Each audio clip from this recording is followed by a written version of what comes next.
बच्चों, क्या हाल चाल? मस्त है एकदम। आज हम लोग सॉल्व करेंगे क्लास 10th मैथ में ट्रायंगल से रिलेटेड उसकी लास्ट एक्सरसाइज यानी एक्सरसाइज 6.6। तो बने रहिएगा वीडियो में शुरुआत से लेकर के अंत तक, ताकि आपको हर एक प्रश्न आसानी से समझ में आ सके। यह है आपका चैनल सीक्रेट यस 5 ट्यूटोरियल और मैं यस खान आपका इस चैनल में तहे दिल से इस्तकबाल करता हूं। आइए शुरुआत करते हैं क्वेश्चन नंबर 1 से। एक्सरसाइज 6.6 का क्वेश्चन नंबर 1 है। चित्र में पी एस कोण क्यू पी आर का समद्विभाजक है। सिद्ध कीजिए Q S upon S R equal P Q upon P R. दिया हुआ है कि एक ट्रायंगल है पी क्यू आर या क्यू पी आर जो भी कह लो, इसमें ये जो पी एस एक ये पूरी जो लाइन दिख रही है, ये line Q P R angle का समद्विभाजक है। मतलब कह सकते हैं हम लोग कि ये वाला एंगल और ये वाला एंगल बराबर है। तो सबसे पहले हम लोग लिखेंगे दिया है या गिवन दैट, क्या दिया हुआ है कि ये दोनों एंगल बराबर है। तो हम लोग ऐसा लिख सकते हैं कि angle Q P S equal angle R P S, ये हमको दिया हुआ है। अगला हेडिंग हम लोग डालेंगे सिद्ध करना है।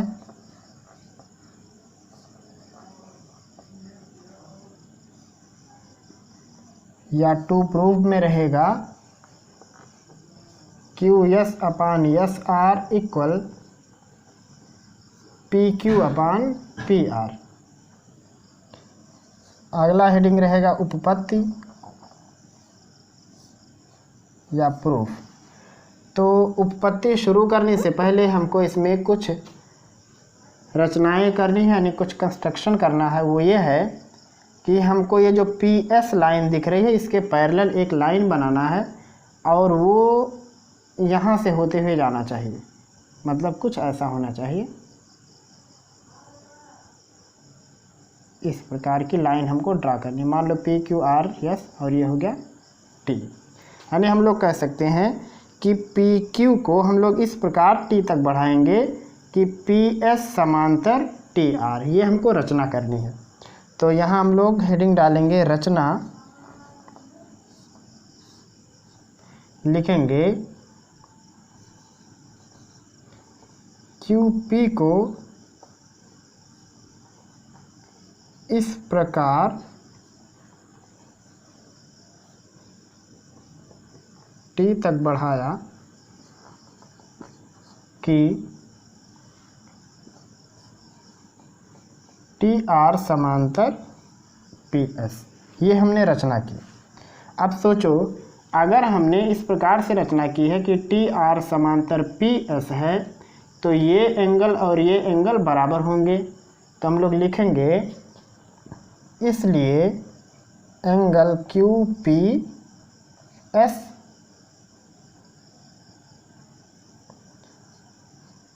इक्वल एंगल होगा क्यू टी आर के बराबर। क्यों होगा? इसको कहते हैं हम लोग संगत कोण। जब दो लाइन पैरेलल होती हैं, उनको एक तीसरी लाइन कट करती है, तो संगत कोण बराबर होते हैं। यानी ये वाला एंगल और ये एंगल हो गया बराबर। ऐसे ही ये एंगल और ये एंगल भी बराबर होंगे। इसको कहते हैं एकांतर कोण, जब ये जेड जैसी आकृति बनती है तब। तो लिखेंगे angle R P S equal angle लिखेंगे टी आर पी। यह है एकांतर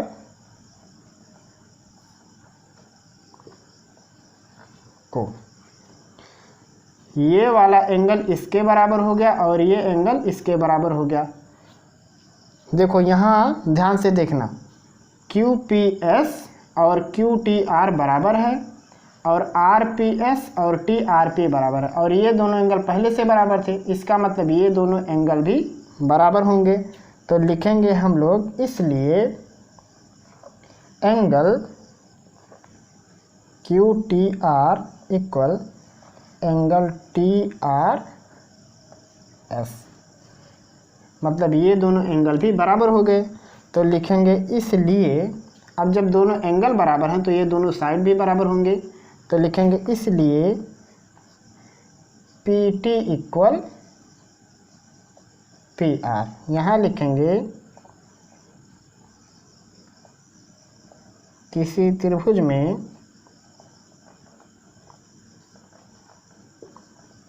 बराबर कोण के सामने की भुजा बराबर होती है। कोई भी ट्रायंगल हो, जो कोण बराबर होते हैं उनके सामने जो साइड पड़ती है वो साइड भी इक्वल होती है। अब हम लोग लिखेंगे त्रिभुज क्यू टी आर में, क्यू टी आर में पी एस समांतर टी आर, ये है। अब देखो हम लोगों ने जो प्रमेय पढ़ा था वो क्या था कि अगर किसी भी त्रिभुज में एक भुजा के समांतर कोई लाइन खींची जाए तो वो लाइन शेष दोनों साइड को समान अनुपात में बांटती है। इसको हम लोग कहते थे थेल्स का प्रमेय। तो लिखेंगे इसलिए यहाँ से क्यू पी या पी क्यू कह सकते हैं अपान टी पी या पी टी कह सकते हैं, इक्वल इधर से Q S upon S are होगा। उनके साइड का अनुपात बराबर होता है। यहाँ लिखेंगे बाई थेल्स थ्योरम या थेल्स प्रमेय से।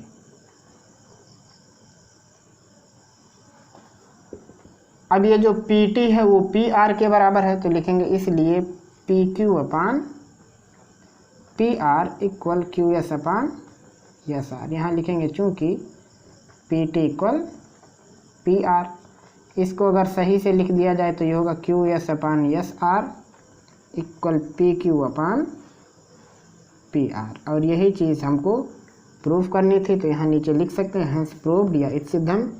यही है आपके क्वेश्चन नंबर 1 का सॉल्यूशन। तो शायद आप ये क्वेश्चन नंबर 1 समझ गए होंगे, अगर हाँ तो इसको ऐसे ही उतार लीजिए। क्वेश्चन नंबर 2, चित्र में डी त्रिभुज ABC के कर्ण AC पर स्थित एक बिंदु है, जबकि BD perpendicular AC, DM perpendicular BC और DN परपेंडिकुलर AB है। सिद्ध कीजिए कि DM square equal DN into NC और DN square equal DM into AN। तो इसमें दिया हुआ था कि एक ट्रायंगल है ABC, इसमें से AC उसका कर्ण है, यानी B वाला 90 डिग्री का एंगल है। फिर कह रहा था कि AC पे एक पॉइंट D इस प्रकार से है कि BD परपेंडिकुलर AC, मतलब ये 90 डिग्री का एंगल बना रहा है। फिर कह रहा है कि DM परपेंडिकुलर BC, मतलब ये DM वाली लाइन BC पर लंब है और ये DN वाली लाइन AB पर लंब है। तो हमको ये दो चीज़ प्रूफ करना है। खैर कोई बड़ी बात नहीं है, सबसे पहले हम लोग इसको स्टेप बाय स्टेप लिखते हैं। लिखेंगे सबसे पहले दिया है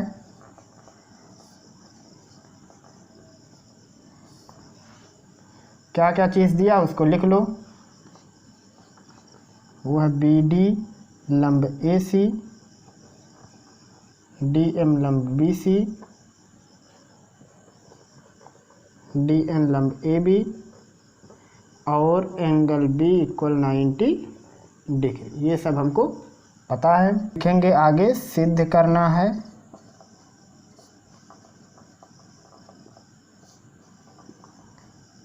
तो जो पॉइंट हमको सिद्ध करने हैं उसको यहाँ हम लोग लिख देंगे क्रमानुसार। जैसे फर्स्ट यहाँ लिख देंगे, सेकंड यहाँ लिख सकते हैं, या फर्स्ट और सेकंड ऊपर नीचे आप लिख लेना। अगला रहेगा यहाँ पे उपपत्ति, यानी प्रूफ कैसे करना है। तो देखो हमको जो प्रूफ करना है वो DM स्क्वायर एक में और एक में DN स्क्वायर। तो जानते हो कि अगर हम लोग इस DM स्क्वायर को प्रूफ करेंगे, इसका मतलब हमको ये दोनों ट्रायंगल लेना पड़ेगा। ये चीज़ मैं आपको सिखाया हूँ कि अगर दो ट्रायंगल इस प्रकार से कि दोनों समकोण हैं और दोनों एक दूसरे के साथ मिले हुए हैं, तो यहाँ जब आपको बीच वाली चीज़ प्रूफ करनी हो तो आपको दोनों लेना पड़ेगा। ऐसे ही यहाँ पे आपको DN स्क्वायर प्रूफ करना, तो आपको ये दोनों ट्रायंगल लेना पड़ेगा। तो सबसे पहले हम लोग जो जो दिया वैसे वैसे काम करते चलते हैं। क्या दिया हुआ है कि DM परपेंडिकुलर है BC पर। ये DM BC पर एक लंब रेखा है। इसका क्या मतलब हुआ कि DM और AB समांतर है। क्यों? क्योंकि ये पहले से 90 डिग्री है। तो लिखेंगे इसलिए DM समांतर AB। अब अगर DM AB के समांतर है तो DM NB के भी समांतर होगा। तो लिखेंगे इस प्रकार से कि इसका मतलब ये हुआ कि DM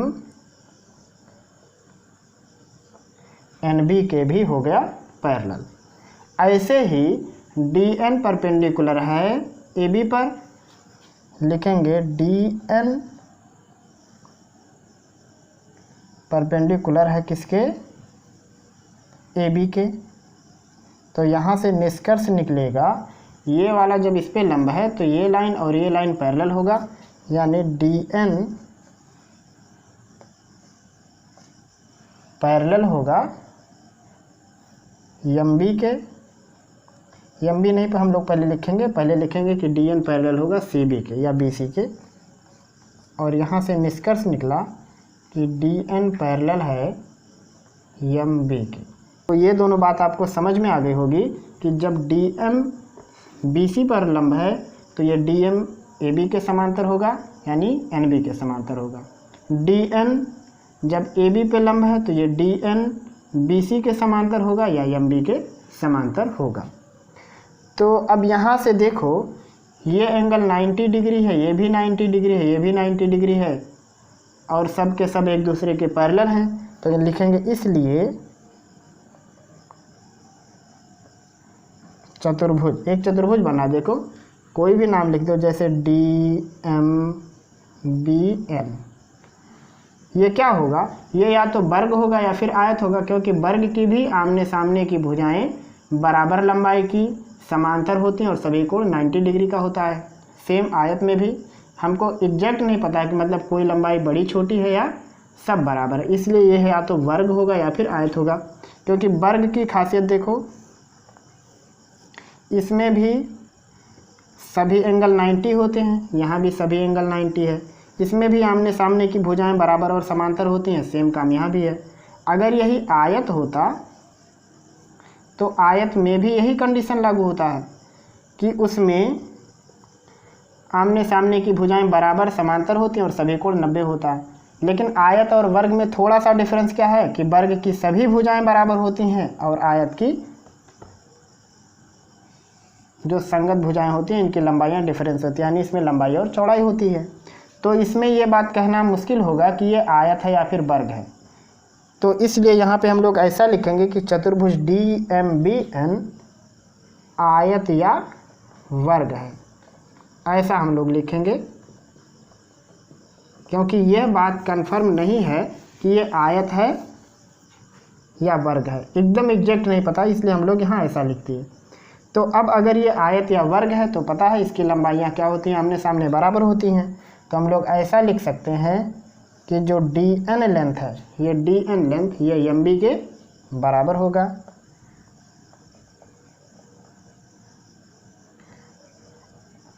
और ये जो DM लेंथ है ये NB के बराबर होगा।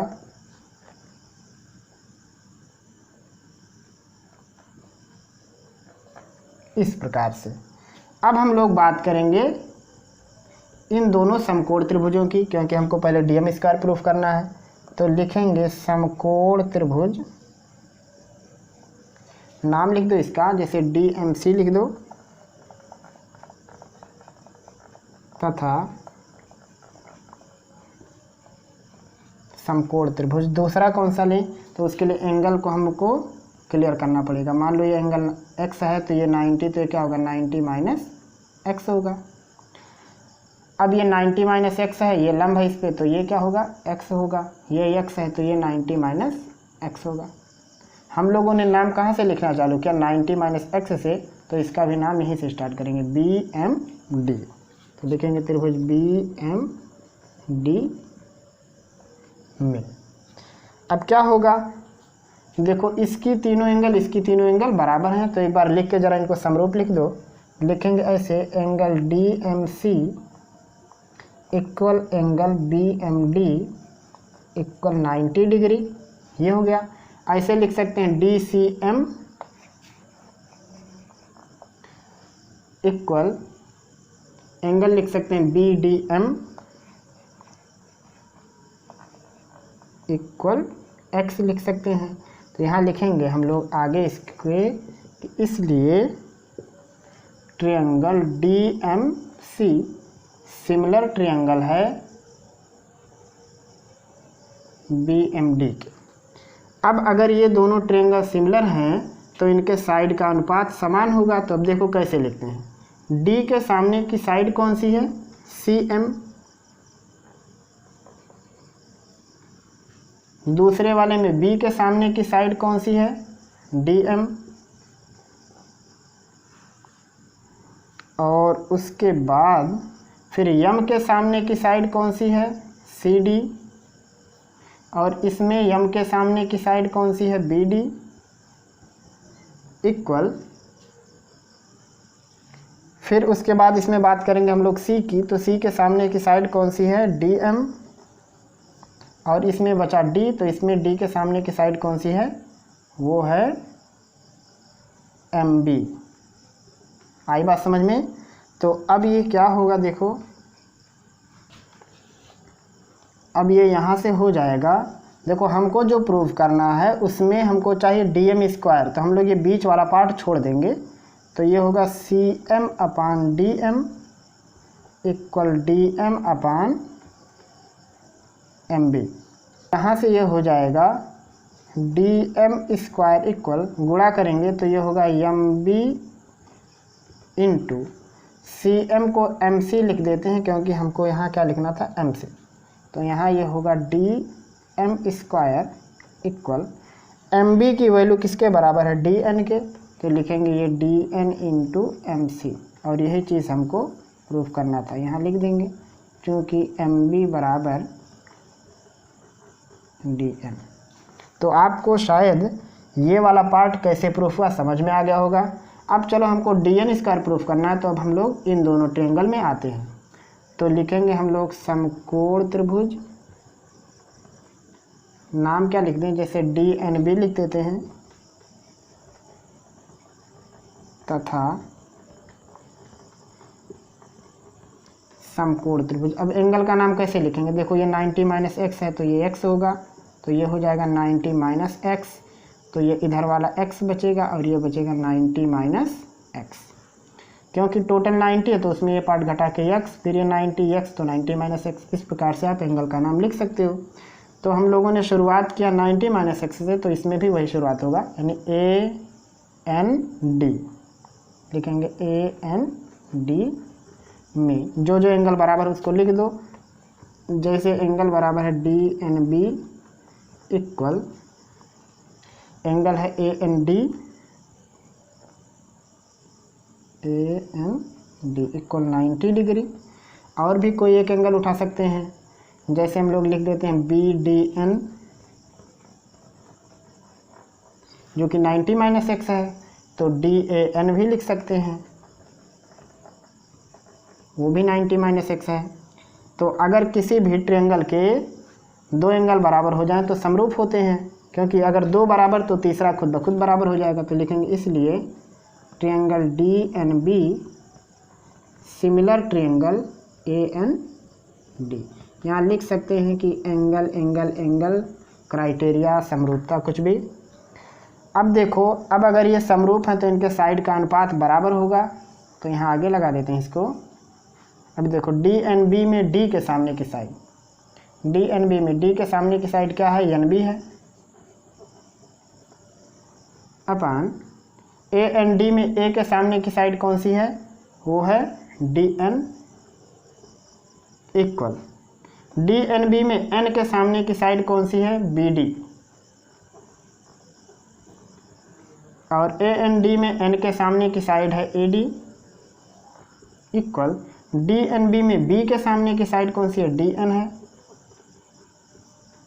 और ए एन डी में डी के सामने की साइड कौन सी है, वो है ए एन। हमको देखो बी डी ए डी की ज़रूरत नहीं है, तो हम लोग इन दोनों को जब लेंगे तो ये होगा N B upon D N equal D N upon A N. यहाँ से डी एन का गुणा डी एन में करेंगे तो होगा ये डी एन स्क्वायर इक्वल ये होगा N B into A N. और एन बी की वैल्यू जानते हैं वो कितना है, डी एम है, तो ये यहाँ लिख देते हैं, ये हो जाएगा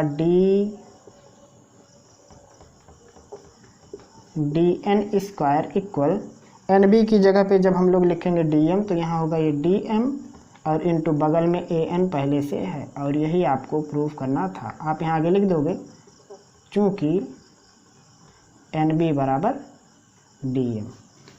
तो शायद आप ये क्वेश्चन नंबर 2 भी समझ गए होंगे कि आपको कैसे प्रूफ करना है, और यही है आपके इस क्वेश्चन नंबर 2 का सॉल्यूशन। क्वेश्चन नंबर 3, चित्र में ए बी सी एक त्रिभुज है जिसमें angle A B C greater than 90 degree और A D perpendicular C B है। सिद्ध कीजिए A C square equal A B square plus B C square plus 2bc into B D. ये ट्रायंगल है ए बी सी, इसमें B वाला angle 90 degree से अधिक है, ये इसने दिया है।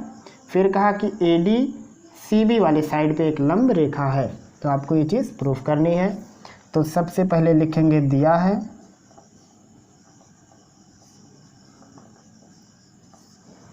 और दिया है में लिखना है आपको A D perpendicular C B, और लिखना है आपको angle A B C greater than 90 degree. फिर लिखेंगे उसके बाद सिद्ध करना है।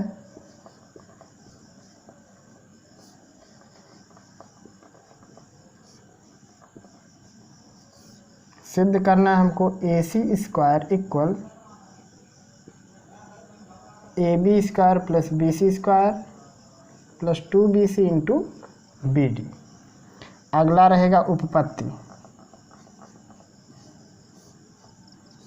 अब उपपत्ति में देखो हम लोग शुरुआत कहाँ से करेंगे, हमको ए सी स्क्वायर प्रूफ करना है। तो देखो ये ए सी क्या है, A D B A D C वाले ट्रायंगल का कर्ण है, यानी हम लोग बड़े वाले ट्रायंगल की बात करते हैं। तो लिखेंगे समकोण त्रिभुज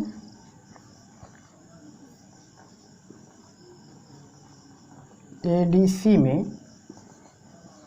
ए सी स्क्वायर इक्वल होगा A D square plus D C square, या ये होगा A C square equal A D square plus D C को हम लोग लिख सकते हैं डी बी प्लस बी सी।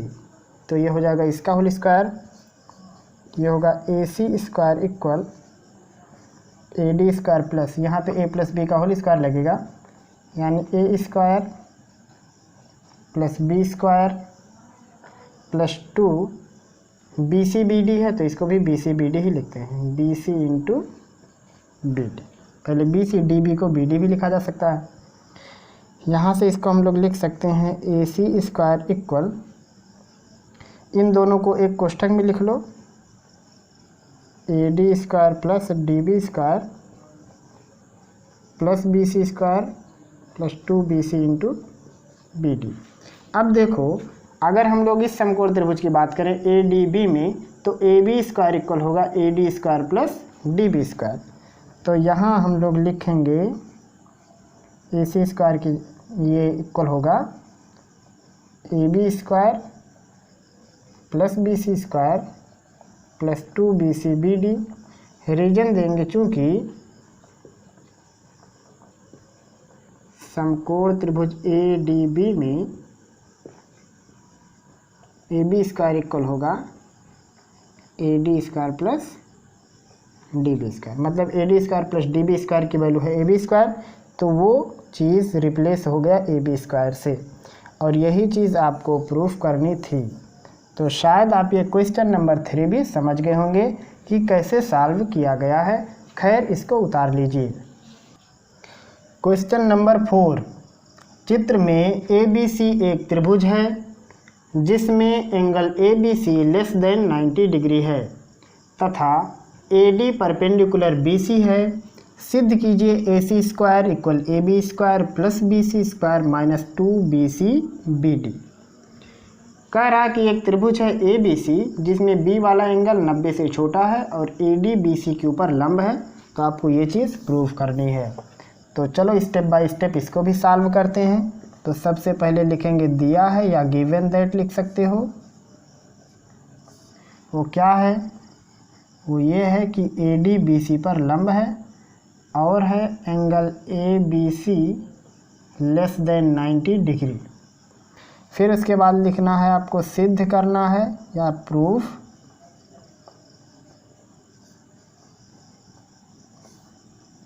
जो सिद्ध करना है उसको यहाँ लिख दो, A B square plus B C square minus 2bc into B D. अगला रहेगा उपपत्ति या प्रूफ। अब देखो हमको क्या प्रूफ करना है, ए सी स्क्वायर। तो ए सी स्क्वायर प्रूफ करने के लिए हमको समकोण त्रिभुज ए डी सी का सहारा लेना होगा क्योंकि इसी समकोण त्रिभुज का ए सी कर्ण है। तो लिखेंगे हम लोग समकोण त्रिभुज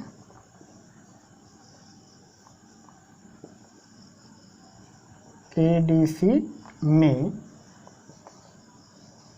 ए सी स्क्वायर इक्वल होगा A D square plus D C square, या लिख सकते हैं A C square equal A D square plus, अब ये जो डी सी है डी सी को हम लोग लिख सकते हैं B C minus B D. तो डी सी की जगह पे लिखेंगे B C minus B D, मतलब पूरे वाले लेंथ में जब बी डी घटाएंगे तो डी सी आएगा। यहाँ स्क्वायर है तो इस पर भी स्क्वायर लगा दो। तो ये हो जाएगा A C square equal A D square plus, यहाँ ए माइनस बी का होल स्क्वायर लगेगा, यानी यह हो जाएगा B C square plus B D square minus 2bc B D. इसको सेट करेंगे थोड़ा, A C square equal A D square plus B D square plus B C square minus 2bc B D. अब देखो इस समकोण त्रिभुज में अगर हम लोग देखें तो ए बी स्क्वायर इक्वल है A D square plus B D square. तो यहाँ हम लोग लिखेंगे समकोण त्रिभुज ए डी बी में A B square equal A D square plus B D square. तो इस पूरे की जगह क्या लिखेंगे, ए बी स्क्वायर। तो ये हो जाएगा A C square equal A B square और पहले से जो चीज़ है उसको लिखो B C square minus 2bc B D. और यही चीज़ हमको प्रूव करनी थी। तो शायद आप ये क्वेश्चन नंबर 4 भी समझ गए होंगे। अगर हाँ तो इसको ऐसे कैसे उतार लीजिए। क्वेश्चन नंबर 5, चित्र में ए डी त्रिभुज ए बी सी की एक माध्यिका है, A M perpendicular B C है, सिद्ध कीजिए कि। आपको कुल ये 3 पार्ट प्रूव करने हैं। तो इस त्रिभुज में आपको दिया क्या क्या है कि ये जो ए डी वाली लाइन है ये बी सी की माध्यिका है, या कह सकते हैं कि ए बी सी की माध्यिका है। तो अगर त्रिभुज ए बी सी की माध्यिका ए डी है तो बी डी और सी डी बराबर होंगे। फिर कहा है कि ए एम बी सी के ऊपर लंब है, मतलब ये एंगल 90 डिग्री है। तो स्टेप बाय स्टेप लिखना स्टार्ट करते हैं। सबसे पहले लिखेंगे दिया है, क्या दिया है, ए डी त्रिभुज ए बी सी की माध्यिका है। तो अगर माध्यिका है तो इसका क्या मतलब होगा, बी डी बराबर होगा डी सी, या हम लोग कह सकते हैं कि बी डी की वैल्यू बी सी की आधी होगी और डी सी की वैल्यू भी बी सी की आधी होगी। क्योंकि अगर ये मध्य बिंदु में है तो बी डी भी बी सी का आधा होगा और डी सी या सी डी भी बी सी का आधा होगा। फिर उसके बाद हमको पता है कि ए एम लंब बी सी, ये सब दिया हुआ है। अगला लिखेंगे हम लोग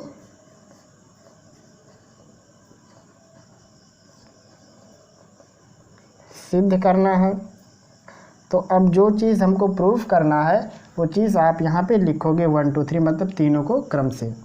अब सबसे पहले हेडिंग डालेंगे, उसके बाद हम लोग उपपत्ति या प्रूफ। तो अब हम जो सबसे पहले प्रूफ करेंगे वो फर्स्ट वाला। तो फर्स्ट वाले में हमको AC स्क्वायर दिखाना है। तो ये जो AC स्क्वायर दिखाने के लिए हमको AMC समकोण त्रिभुज का सहारा लेना पड़ेगा। तो लिखेंगे हम लोग समकोण त्रिभुज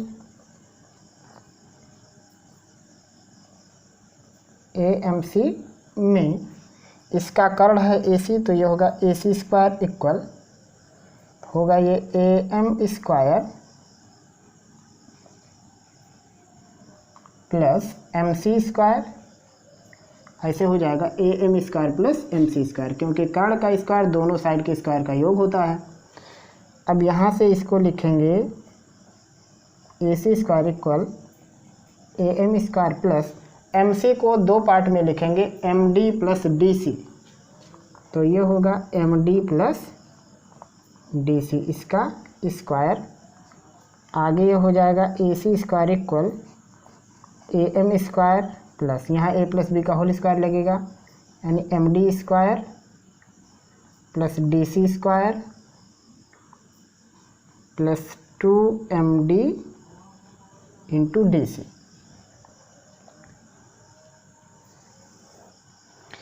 आगे इसको लिखेंगे तो ये होगा AC स्क्वायर इक्वल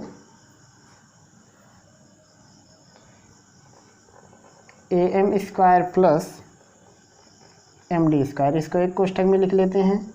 फिर उसके बाद क्या बचेगा DC square plus 2MD into DC बचेगा, या ये हो जाएगा AC स्क्वायर इक्वल, अब AM square plus MD square कहने का मतलब क्या है AD स्क्वायर, तो ये हो जाएगा AD स्क्वायर प्लस उसके बाद इसको लिख लो 2MD into DC plus DC square.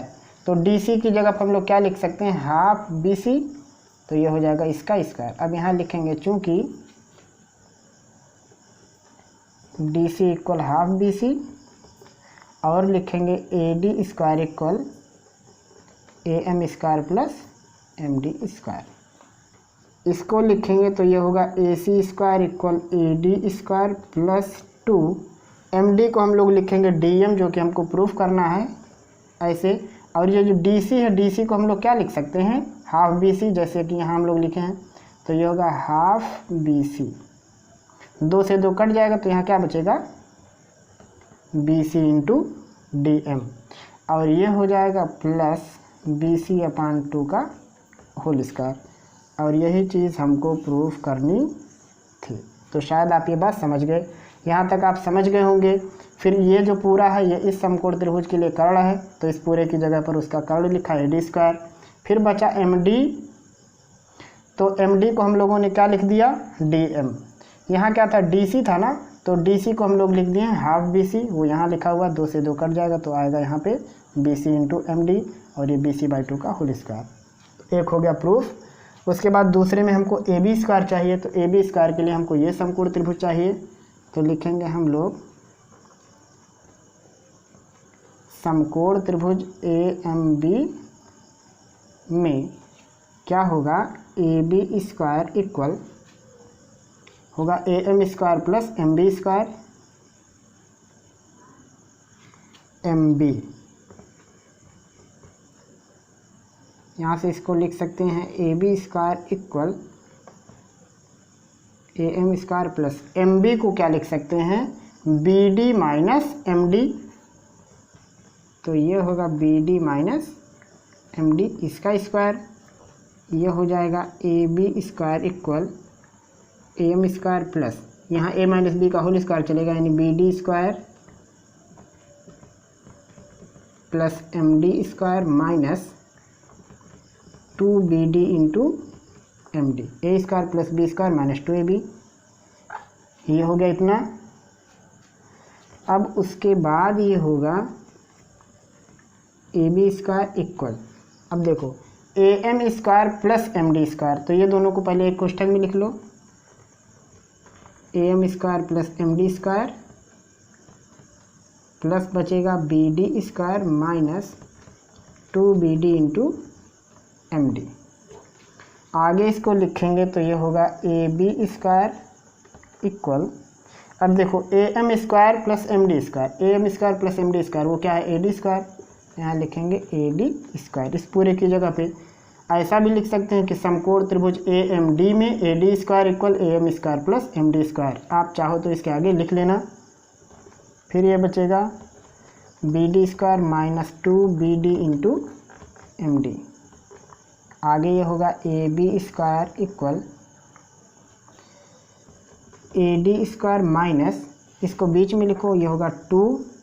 अब ये बचा बी डी, बी डी को हम लोगों ने क्या लिखा, बी सी बाई 2, तो ये हो जाएगा बी सी बाई 2, उसके बगल में है M D plus B D square मतलब बी सी बाई 2 का स्क्वायर। तो इस 2 से 2 कट जाएगा, तो ये हो जाएगा A B square equal A D square minus B C M D या एम डी बी सी, लेकिन हमको बी सी एम डी ही चाहिए, तो बी सी एम डी लिखो या बी सी डी एम लिखो, प्लस ये हो जाएगा बी सी बाई 2 का होल स्क्वायर। और यही चीज़ आपको प्रूफ करनी थी। तो आप चाहो तो इसको जो प्रूफ किया इसको 1 कह दो और इसको जो प्रूफ किया इसको 2 लिख दो। इस प्रकार से हो गए ये दोनों प्रूफ। ये देखो यहाँ पे हमने 2 एक्स्ट्रा लिख लिया, यहाँ पे 2 नहीं रहेगा। तो अब हमको जो तीसरा लेके आना है वो है A C square plus A B square. तो उसके लिए हमको क्या करना पड़ेगा, फर्स्ट और सेकंड जोड़ना पड़ेगा। तो लिखेंगे समीकरण फर्स्ट प्लस सेकंड।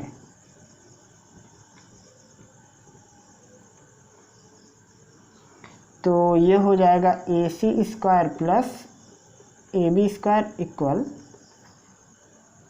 देखो ए डी स्क्वायर जुट के होगा ये 2AD square plus B C D M है, यहाँ minus B C D M है कैंसिल।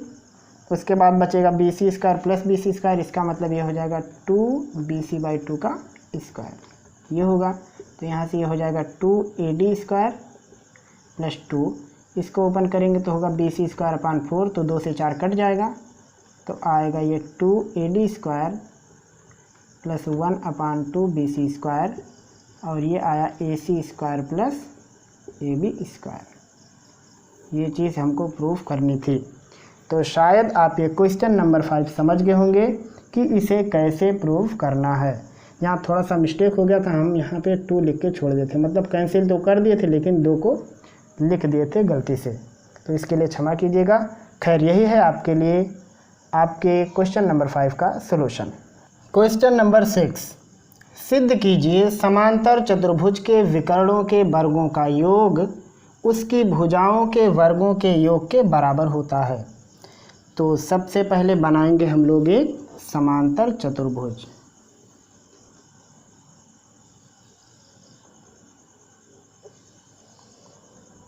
समांतर चतुर्भुज ऐसे ही होता है, उसकी सम्मुख भुजाएं समांतर और बराबर होती हैं। जैसे मान लो नाम लिख देते हैं ABCD, थोड़ा बड़ा लिख दें ऐसे। अब इसमें हमको प्रूफ करना है कि इसके विकर्णों के वर्गों का योग। तो पहले विकर्ण बना लो, जैसे एक विकर्ण ये हो गया और एक विकर्ण ये हो गया, एक AC हो गया और एक BD हो गया। तो अब हम लोग लिखेंगे सबसे पहले दिया है,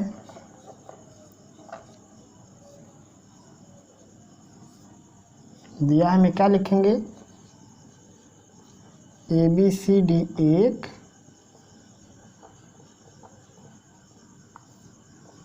समांतर चतुर्भुज है।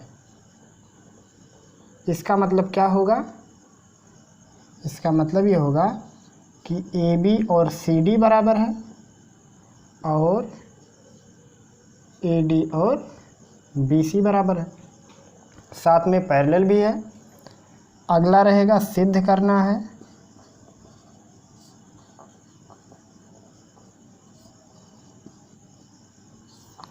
सिद्ध करना है में रहेगा इसके विकर्णों का योग, तो एक है AC और एक है BD, इक्वल हो जाएगा इसकी मतलब भुजाओं के वर्गों का योग। तो इसकी एक भुजा है AB स्क्वायर, एक BC स्क्वायर हो जाएगा, फिर CD स्क्वायर और फिर ये AD स्क्वायर। ये हमको प्रूफ करना है। अगला हेडिंग हमारा हो जाएगा उपपत्ति। ये तो अब देखो उपपत्ति में हम लोगों को थोड़ा सा काम करना है। वो काम क्या करना है हमको, देखो AC स्क्वायर चाहिए, तो हम लोग क्या करेंगे, AC को किसी समकोण त्रिभुज का कर्ण बनाएंगे। तो कैसे बनेगा ये, अगर हम लोग यहाँ से एक लंब खींच दें ऐसे, तो कुछ काम बन सकता है। चलो इसको E लिख देते हैं। ऐसे ही हमको BD को भी एक समकोण त्रिभुज का कर्ण बनाना है, तो उसके लिए हम लोग क्या करते हैं, यहाँ से एक लंब खींच देते हैं और इसको नाम दे देते हैं F। तो लिखेंगे रचना में हम लोग, रचना में है CE लंब AB तथा DF लंब AB खींचा, ये है। अब हमको पहले AC स्क्वायर चाहिए, फिर BD स्क्वायर चाहिए। तो AC स्क्वायर के लिए हमको CEA वाले समकोण त्रिभुज में आना होगा। तो लिखेंगे समकोण त्रिभुज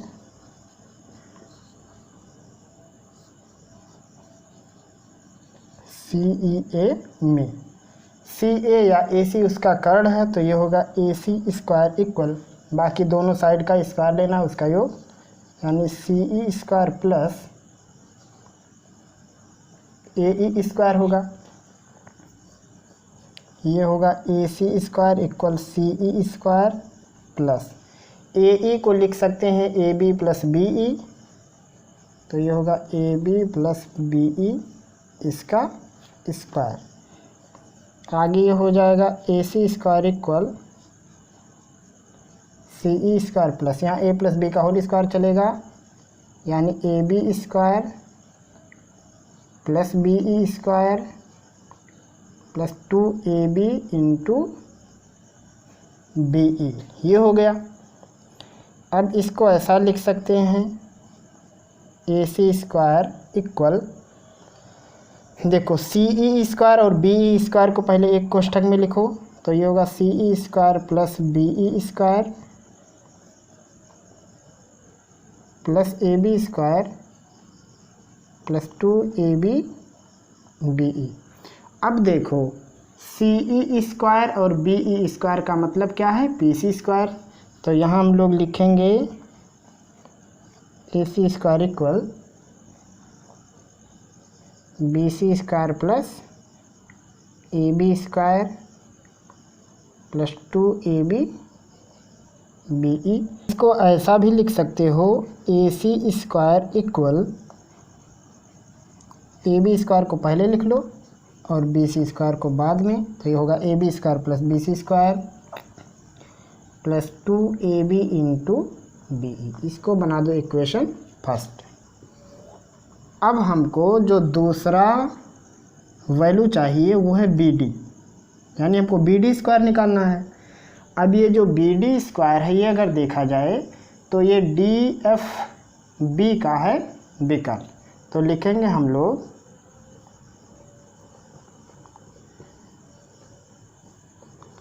समकोण त्रिभुज DFB में होगा ये BD स्क्वायर इक्वल, देखो इस समकोण त्रिभुज में जब हम लोग देखेंगे तो BD उसका कर्ण है, तो होगा BD स्क्वायर इक्वल, इसकी दो साइड है, एक है DF और एक है BF। तो ये होगा DF का स्क्वायर प्लस BF का स्क्वायर। अब ये आगे जाएगा सॉल्व होते होते, तो ये होगा BD square equal DF square plus, अब ये जो BF है इसको लिख सकते हो AB माइनस AF, तो ये होगा AB माइनस AF, इसका स्क्वायर हो जाएगा। अब ये होगा BD square equal DF square plus, यहाँ A माइनस B का होल स्क्वायर लगेगा, तो AB स्क्वायर माइनस नहीं sorry plus AF square minus 2AB AF, ऐसा हो जाएगा।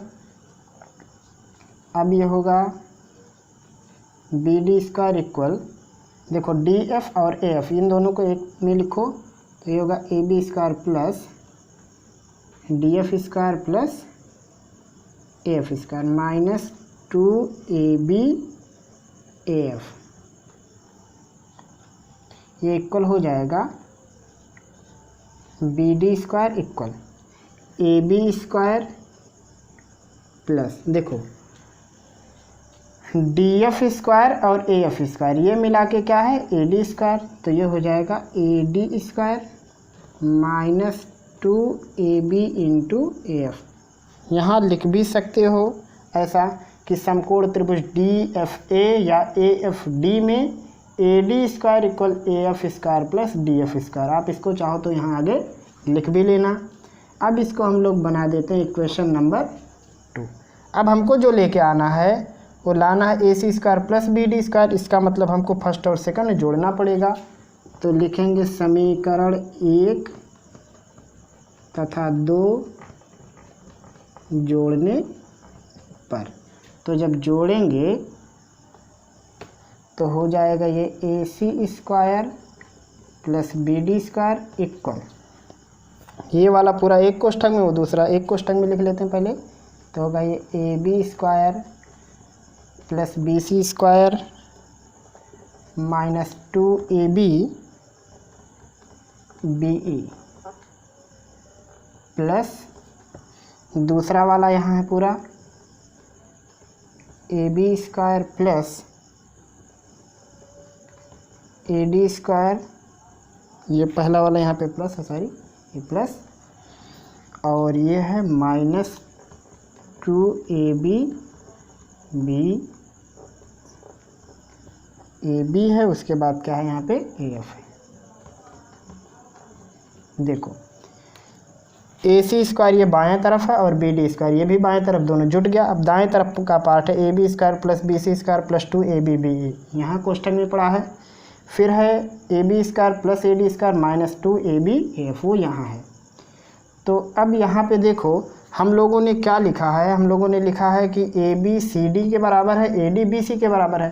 तो एक बार देखो यहाँ 2 बार ए बी है ना, तो एक ए बी की जगह पे हम लोग लिखेंगे सी डी, तो ये कुछ ऐसा होगा। अब देखो हम बायां वाला नहीं लिख रहे हैं, सिर्फ दायां वाला, तो ये होगा A B square plus B C square. इस ए बी की जगह पर जब सी डी लिखोगे तो ये होगा C D square plus A D square, ये पूरा लिख देते हैं एक कोष्ठक में, प्लस यहाँ बचेगा एक कोष्ठक में 2ab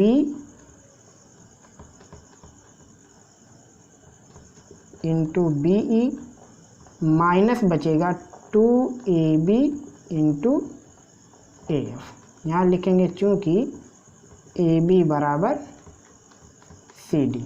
तो आप इतनी बात समझ गए कि A B square plus B C square, एक बार ए बी की जगह सी डी लिखेंगे तो C D square plus A D square, और एक कोष्ठक में ये माइनस सी डी। अब देखो यहाँ पे कि ये जो सी डी वाली लेंथ है, ध्यान से देखना, सी डी वाली लेंथ किसके बराबर है, ए बी के बराबर है। तो अब ये जो ए बी बना है वो क्या क्या है इसमें, देखो ए एफ है प्लस एफ बी है। ऐसे ही ये जो सी डी है, सी डी में एफ बी है और बी ई है। तो हम लोग ऐसा लिखेंगे चूँकि ए बी बराबर सी डी। अब ये जो ए बी वाली लेंथ है वो क्या है, A F plus F B equal C D, ये पूरी लेंथ क्या है, एफ बी प्लस बी ई।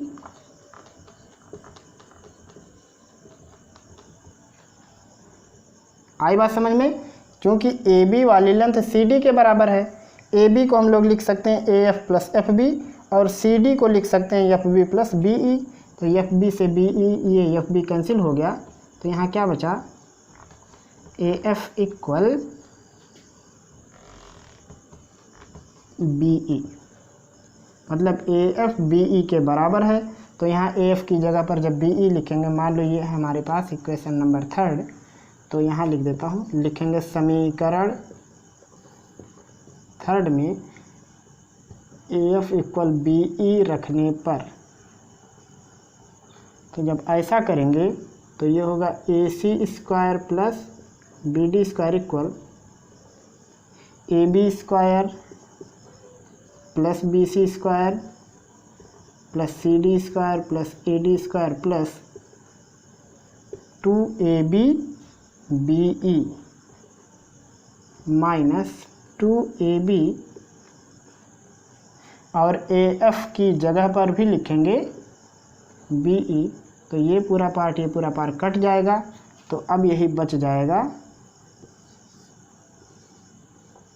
AC square plus BD square equal AB square plus BC square plus CD square plus AD square. और यही चीज़ हमको प्रूव करना था, यानी किसी भी समांतर चतुर्भुज में उसके विकर्ण के वर्गों का योग शेष सभी भुजाओं के वर्गों के योग के बराबर होता है। यही है क्वेश्चन नंबर 6 का सॉल्यूशन। क्वेश्चन नंबर 7, चित्र में एक वृत्त की दो जीवाएं AB और CD परस्पर बिंदु P पर प्रतिच्छेद करती हैं। सिद्ध कीजिए कि triangle APC similar triangle DPB। दूसरा प्रूफ करना है AP into PB equal CP into PD। यहाँ पे दिया हुआ एक पूरा सर्कल, इसकी दो जीवाएं हैं, एक AB है और एक CD, P बिंदु पर कट करती है। तो सिद्ध करना है कि दोनों सिमिलर है, और फिर सिद्ध करना है AP into PB equal CP into PD। तो सबसे पहले हम लोग फिर वही काम करेंगे, लिखेंगे दिया है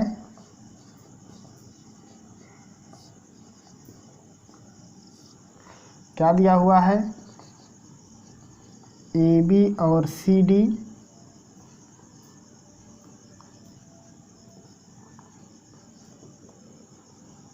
वृत्त की जीवाएं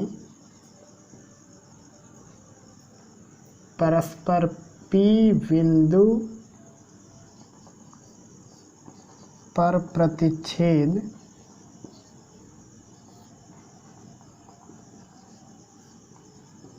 करती हैं।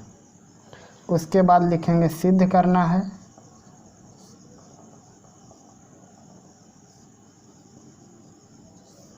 सिद्ध करना है में है पहला कि triangle APC similar triangle DPB। दूसरा प्रूफ करना है AP into PB equal CP into PD। अगला हेडिंग है उपपत्ति या प्रूफ। तो अब देखो हम लोग इसमें क्या करेंगे मालूम है, इसमें आप या तो A से D को मिला दो या तो C से B को मिला दो, मतलब दोनों में से किसी एक को मिला दो आप। तो हम लोग लिखेंगे रचना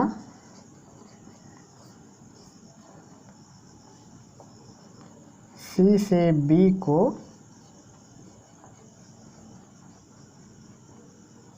मिलाना। तो इससे मिलाने से क्या फ़ायदा हुआ, मिलाने से ये फ़ायदा हुआ कि ये वाला एंगल और ये वाला एंगल बराबर हो गया। आप कहोगे ये कैसे, तो ये एक प्रमेय है वृत्त के लिए कि एक ही जीवा वृत्त पर जितने भी कोण बनाती है सभी कोण बराबर होते हैं। तो अब हम लोग सबसे पहले बात करते हैं इन दोनों त्रिभुजों की। तो एक त्रिभुज का नाम लिखेंगे सबसे पहले त्रिभुज APC तथा त्रिभुज DPB में लिखेंगे हम लोग कोण A इक्वल कोण D। रीजन क्या देंगे, रीजन ये देंगे कि एक ही जीवा द्वारा वृत्त पर बनाए गए कोण बराबर होते हैं। तो लिखेंगे एक ही जीवा द्वारा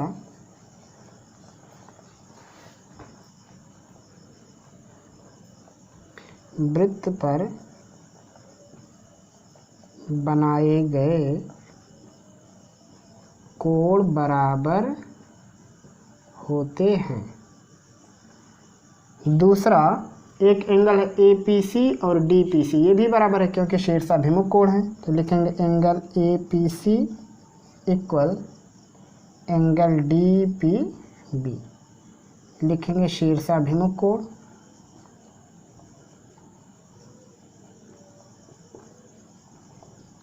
तो अब अगर किसी भी त्रिभुज के दो एंगल बराबर हैं तो त्रिभुज होते हैं सिमिलर। तो लिखेंगे इसलिए triangle APC similar triangle DPB। लिखेंगे AAA सिमिलैरिटी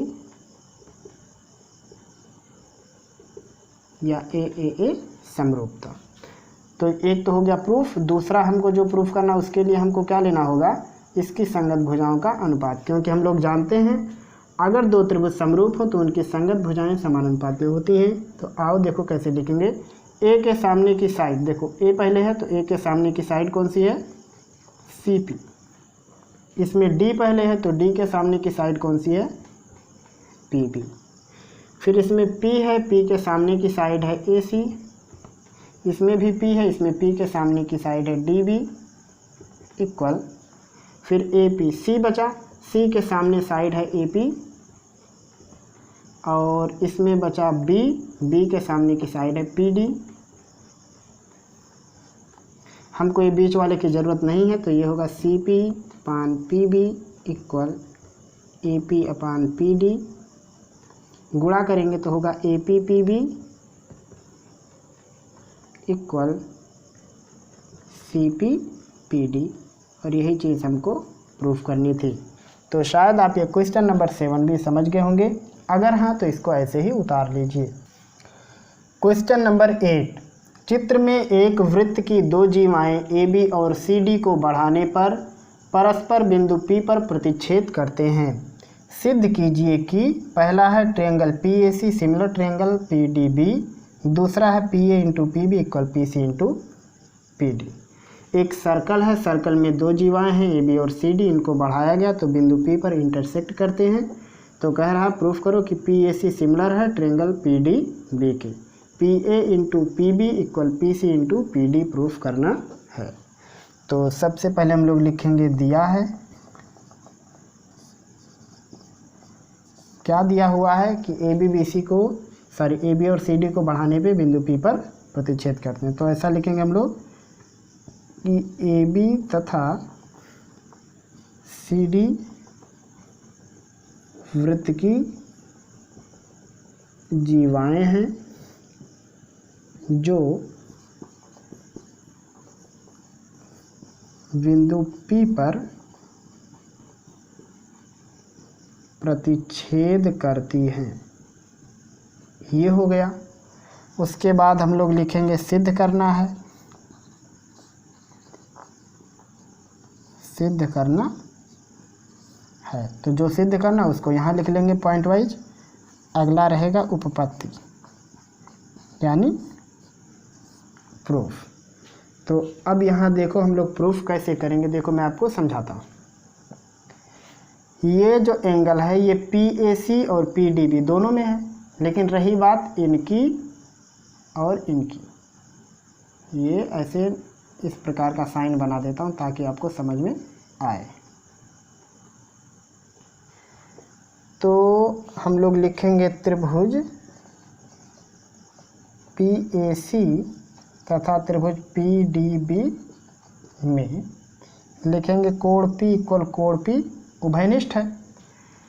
फिर उसके बाद लिखेंगे कोण पी ए सी की वैल्यू देखते हैं किसके बराबर होता। तो लिखेंगे हम लोग कोण पी ए सी, इसकी वैल्यू किसके बराबर होगी, 180 में से अगर इसको घटा दिया जाए तो आ जाएगा। तो लिखेंगे 180 अंश माइनस कोण बी ए सी। क्यों, इसको कहते हैं रैखिक कोण। रैखिक कोण मतलब एक सीधी लाइन पे टोटल 180 का कोण बनता है। तो इसकी वैल्यू कैसे निकलेगी, जब 180 में से बी ए सी घटाया जाएगा तब।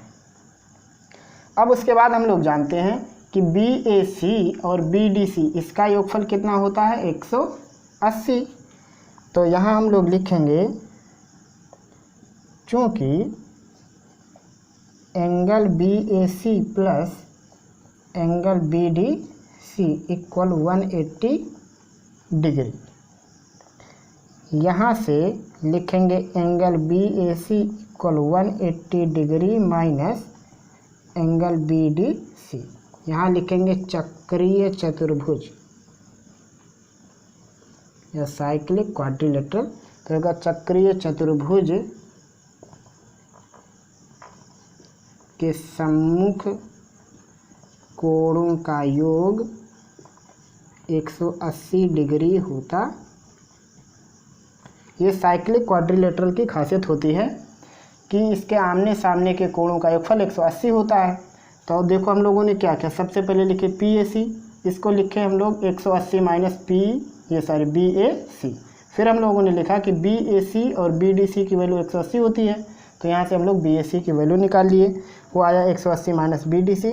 अब इसको उठा के यहाँ लिखेंगे, जैसे इसको मान लो हम लोग फर्स्ट लिखते हैं और इसको सेकंड, तो लिखेंगे समीकरण 1 तथा 2 से होगा ये angle PAC equal 180 degree minus BAC की जगह पे लिखेंगे 180 डिग्री माइनस BDC। यहाँ से होगा ये PAC equal 180 degree minus 180 degree plus BDC। 180 cancel हो जाएगा, तो आएगा ये PAC इक्वल एंगल BDC। अब इस BDC को लिख सकते हैं हम लोग BDP, या लिख सकते हैं PDB भी लिख सकते हैं, BDP या PDP। इसका मतलब ये वाला एंगल और ये वाला एंगल कैसा हो गया, बराबर। सेम हम लोग इस एंगल को इसके भी बराबर प्रूफ कर सकते हैं, तो लिखेंगे इसी प्रकार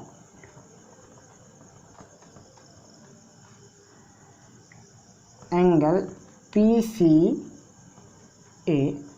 इक्वल एंगल PBD। लिखेंगे आगे, इसलिए ट्रायंगल, कौन सा ट्रायंगल है ये, PAC, ये सिमिलर है किसके, PDB। लिखेंगे एंगल एंगल एंगल क्राइटेरिया। आई बात समझ में? तो ये हो गया प्रूफ पहला। दूसरा हमको ये वाला खंड प्रूफ करना, तो कैसे प्रूफ करते हैं, देखो अगर दो ट्रायंगल सिमिलर हैं तो उनके साइड का रेशो भी समान होता है। तो अब देखो PAC में P के सामने की साइड AC है, तो हमको इसमें AC तो चाहिए नहीं, इसका मतलब पहला छोड़ देते हैं, चलो कोई काम का नहीं हो। फिर A आता है, तो PAC में A के सामने की साइड है PC। फिर PDB में D के सामने की साइड, मतलब इस D के सामने की साइड कौन सी है, वो है PB इक्वल PAC में C के सामने की साइड है PA अपान PDB में B के सामने की साइड पूरी कौन सी है, PD।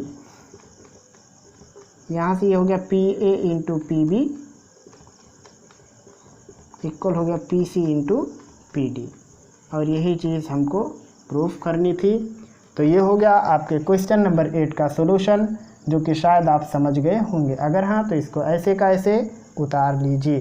क्वेश्चन नंबर 9, चित्र में त्रिभुज ABC की भुजा BC पर एक बिंदु D इस प्रकार स्थित है कि BD अपान CD इक्वल AB अपान AC। तो सिद्ध कीजिए कि AD BAC वाले एंगल का समद्विभाजक है। तो सबसे पहले लिखेंगे, दिया है, क्या दिया हुआ है, BD अपान CD इक्वल AB अपान AC, ये दिया हुआ है। अगला रहेगा सिद्ध करना है।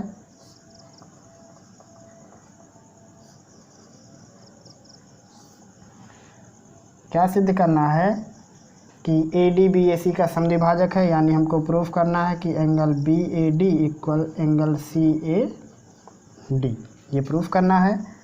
अगला रहेगा उपपत्ति। तो इसमें हम लोग थोड़ी बहुत रचना करेंगे। वो रचना ये है कि हमको AD के समांतर एक लाइन खींचनी है, ऐसे मान लो ABCD, यह है E। तो लिखेंगे इसमें हम लोग रचना,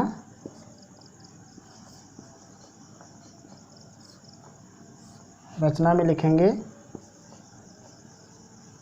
AB को इस प्रकार बढ़ाया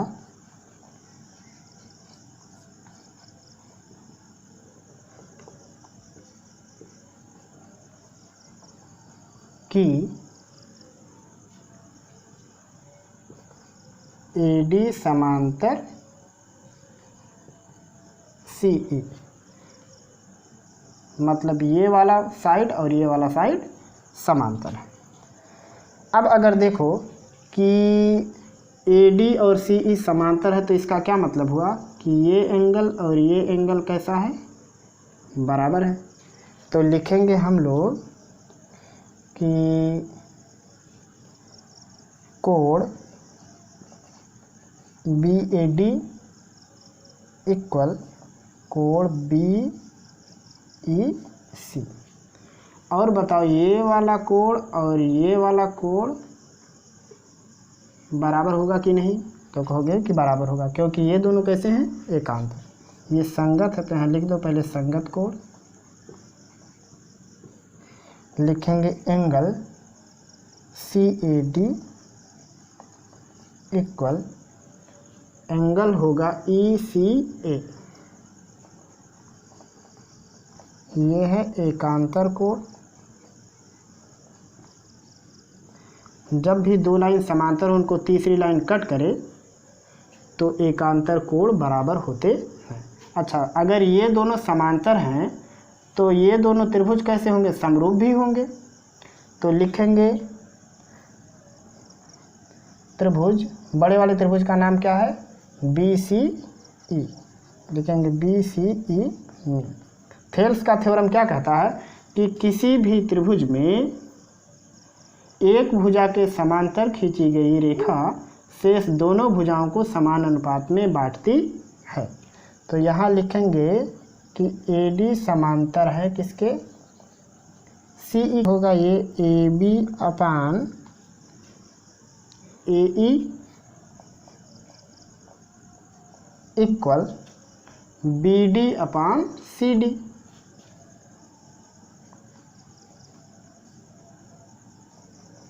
ये होगा AB अपान AE बराबर BD अपान CD।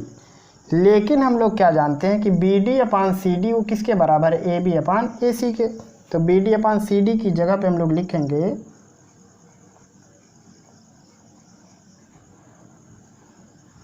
AB अपान AC। देखो यहाँ से AB से AB कैंसिल हो जाएगा तो क्या बचेगा, 1 अपान AE इक्वल बचेगा 1 अपान AC। इतनी बात तो आप शायद समझ गए होंगे।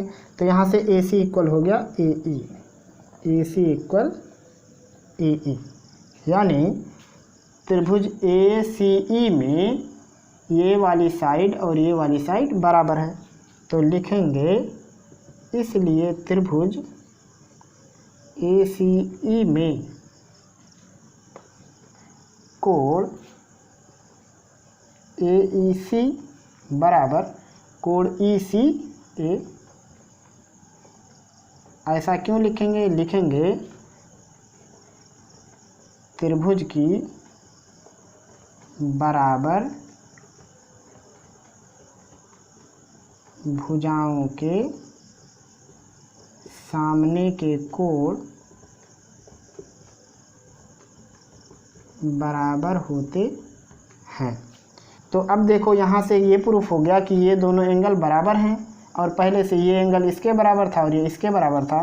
तो लिखेंगे इसलिए एंगल BAD बराबर एंगल CAD, और यही चीज़ हमको प्रूफ करना था। या लिख सकते हैं इसलिए AD एंगल BAC का समद्विभाजक है। तो शायद आप ये क्वेश्चन नंबर 9 भी समझ गए होंगे। क्वेश्चन नंबर 10, नाजिमा एक नदी की धारा में मछलियां पकड़ रही है। उसकी मछली पकड़ने वाली छड़ का सिरा पानी की सतह से 1.8 मीटर ऊपर है तथा डोरी के निचले सिरे से लगा कांटा पानी की सतह पर इस प्रकार स्थित है कि उसकी नाजिमा से दूरी 3.6 मीटर है और छड़ के ठीक नीचे पानी की सतह पर स्थित बिंदु से उसकी दूरी 2.4 मीटर है। यह मानते हुए उसकी डोरी तनी हुई है, उसने कितनी डोरी बाहर निकाली हुई है। यदि वह डोरी को 5 सेंटीमीटर पर सेकंड की दर से अंदर खींचे तो 12 सेकंड बाद नाजिमा की कांटे से क्षैतिज दूरी क्या होगी। तो देखो यहाँ पे हमने माना कि एक पॉइंट डी है जहाँ पे नाजिमा बैठी है और यहाँ से उसने वो मछली पकड़ने वाला छड़ उठाया हुआ है। छड़ का सिरा यहाँ ई पर ख़त्म होता है, यहाँ से वो धागा फेंका गया है और यहाँ पे है वो कांटा जहाँ पे उसे मछली फंसाना, वो पॉइंट है ए। प्रश्न में कहा है कि उसके कांटे से जहाँ तक नाजिमा बैठी है उसकी टोटल दूरी है 3.6 मीटर। तो हमने ए से सी को बना दिया 3.6 मीटर। कह रहा है जो छड़ है, छड़ के सिरे से वो सिरा जहाँ पानी में आके मिलता है तो उस पॉइंट से कांटे के बीच की दूरी है 2.4 मीटर। जैसा कि आप यहाँ देख सकते हो, छड़ के ठीक नीचे पानी की सतह पर स्थित बिंदु से उसकी दूरी 2.4 मीटर है। तो ये दूरी हो गई। तो अगर ये 2.4 है, टोटल 3.6 है, तो घटाओगे तो आएगा 1.2 मीटर। तो इसका सॉल्यूशन देखो, सॉल्यूशन में लिखेंगे हम लोग कि डी बिंदु पूरा एकदम डिटेल में लिखेंगे पर नाजिमा स्थित है।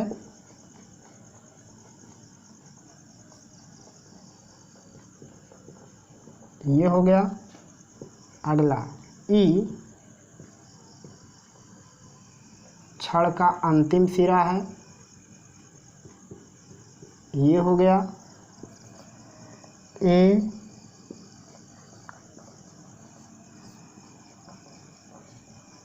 मछली पकड़ने का कांटा है या ए पर कांटा स्थित है, ऐसा भी लिख सकते हैं। उसके बाद लिखेंगे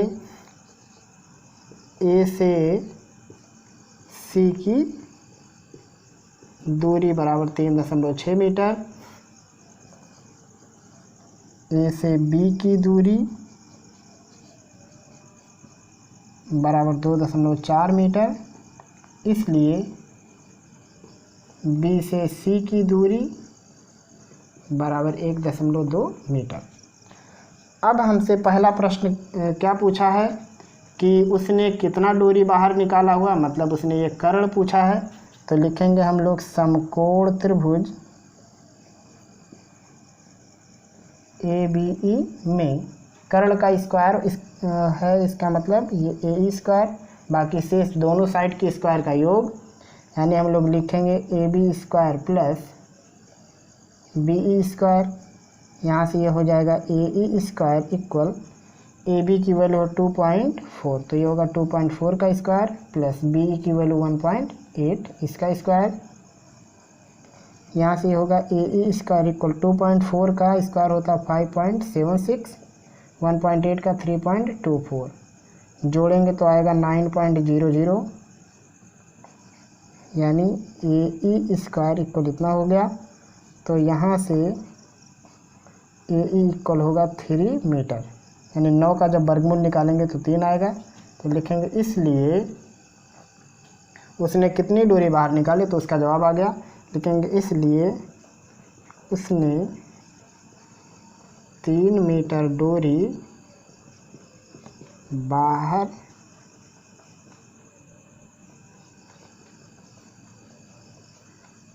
निकाली है, ये हो गया।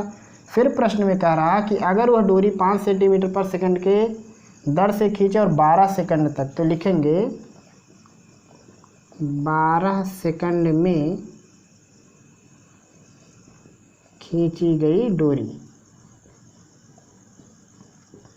या डोरी द्वारा चली गई दूरी भी लिख सकते हैं। बराबर होगा 12 गुणे 5 बराबर 60 सेंटीमीटर, बराबर लिखेंगे 0.6 मीटर। इसका मतलब क्या हो गया कि 0.6 मीटर डोरी बाहर निकल गई। तो मान लो 0.6 मीटर डोरी जब निकल गई तो आके मान लो इस पॉइंट पे पहुंची, जिसको हम लोग लिख देते हैं एफ। तो यहाँ से इसको मिला दो, तो लिखेंगे कि माना 0.6 मीटर दूरी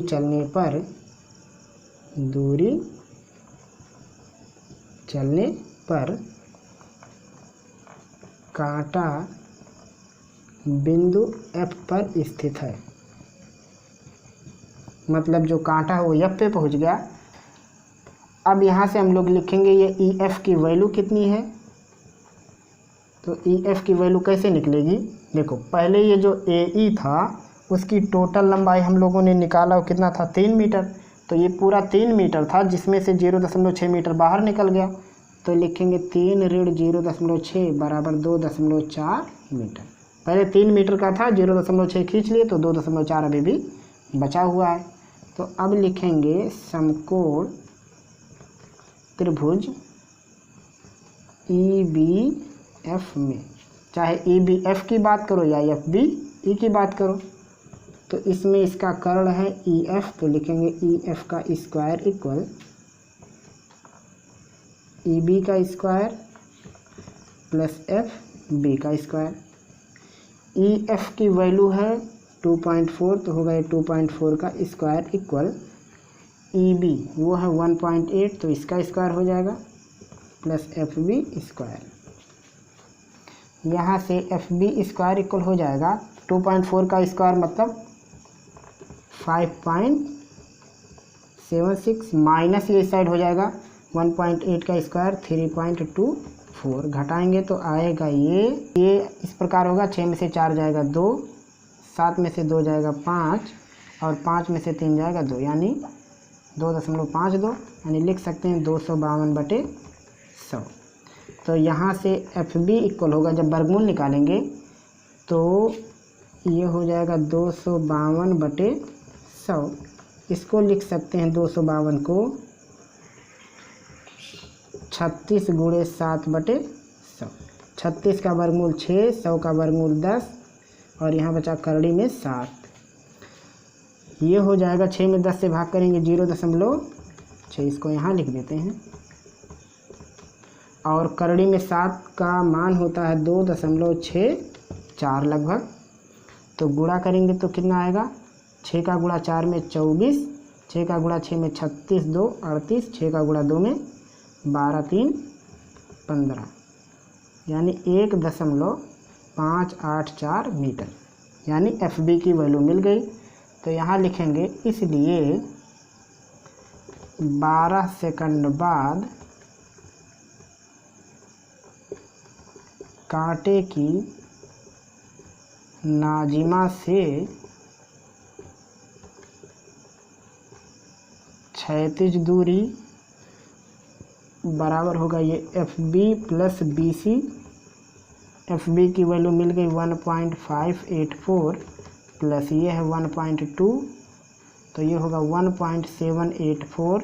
इसको लिख सकते हैं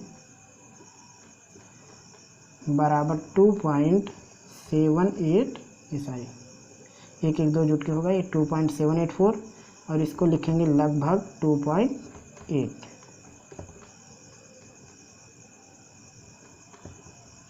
और यही है आपके इस क्वेश्चन नंबर 10 का सॉल्यूशन। तो इस प्रश्न में कहा क्या था, पहला प्रश्न था कि कुल कितनी डोरी बाहर निकली है, तो ये 2.4 था और ये 1.8, तो इससे हम लोग सॉल्व किए तो ए की वैल्यू आ गई 3 मीटर। फिर कह रहा कि 5 सेंटीमीटर पर सेकंड की स्पीड से खींचा जा रहा है, तो 12 सेकंड बाद, तो जब 5 सेंटीमीटर पर सेकंड की स्पीड से खींचेंगे तो 12 सेकंड के बाद 0.6 मीटर डोरी बाहर निकल जाएगी। तो पहले 3 था तो अब बचा 2.4, तो ये 2.4 और 1.8 से जब सॉल्व किया तो FB की वैल्यू आ गई हमारे पास 1.584। तो इसलिए यहाँ से अब इसकी क्षैतिज दूरी निकालने के लिए ये दोनों जोड़ना पड़ा, और जब जोड़े तो आया लगभग 2.784, ये हो गया लगभग 2.8 मीटर। और यही है आपके क्वेश्चन नंबर 10 का सॉल्यूशन। तो ये था एक्सरसाइज 6.6 जो कि एक ऐच्छिक प्रश्नावली है। इसको हम लोगों ने सॉल्व किया। इसमें कुल 10 प्रश्न थे, हम लोगों ने 10 प्रश्न को हल किया है। अगर आपको इस पूरे प्रश्नावली में कहीं भी किसी भी प्रकार की कोई समस्या है, कोई शंका है या आपका कोई सलाह या सुझाव है तो हमें ज़रूर बताएंगे। और यहीं पर समाप्त होता है आपके क्लास 10th मैथ में ट्रायंगल का टोटल एक्सरसाइज और कंप्लीट चैप्टर। तो जितने भी एक्सरसाइज थे ट्रायंगल से रिलेटेड हमने टोटल सॉल्व किया, जितने थ्योरम थे हमने आपको टोटल प्रूफ करके बताया है। हर एक थ्योरम से रिलेटेड हमने बेस्ट एग्जाम्पल्स भी आपको सॉल्व करके दिखाए हैं। अगर फिर भी आपका संपूर्ण एक्सरसाइज से कहीं भी कोई भी प्रश्न होगा तो आप हमको ज़रूर बताएंगे। फिर मिलेंगे हम लोग जल्द ही अगले पार्ट और अगले सेशन में नए चैप्टर में। तब तक के लिए पढ़ते रहिए, अपनी तैयारी और भी बेहतर तरीके से करते रहिए। हमें दीजिए इजाज़त। खुदा हाफिज़।